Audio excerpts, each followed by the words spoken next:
উসমান হাদি ভাই নেই আমাদের মাঝে, তাকে প্রকাশ্যে খুন করা হলো। সামনেই নির্বাচন, জানি না নির্বাচনের পরে আবার কি শুরু হয়ে যায়।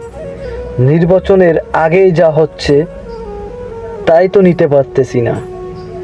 তবে নির্বাচন হোক, আমরাও চাই সঠিকভাবে, সুস্থভাবে। কিন্তু হাদি ভাইয়ের বিচারটা যাতে অবশ্যই বাংলার জমিনে হয়। হাদি ভাইয়ের বিচার হওয়া দরকার।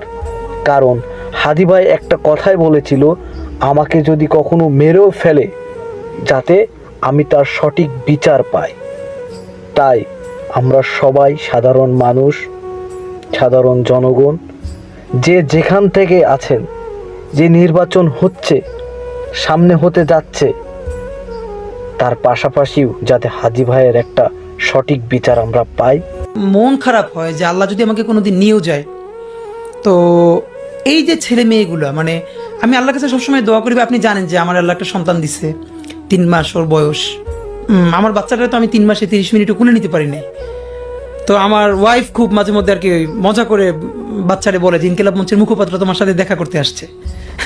তো আমার এই প্রথম মনে হলো কি যে আমি ভাইয়ারে বলি, ভাইয়া আল্লাহ যদি আমাকে নিয়ে যায়, আমার বাচ্চাটার দিকে একটু খেয়াল রাখেন।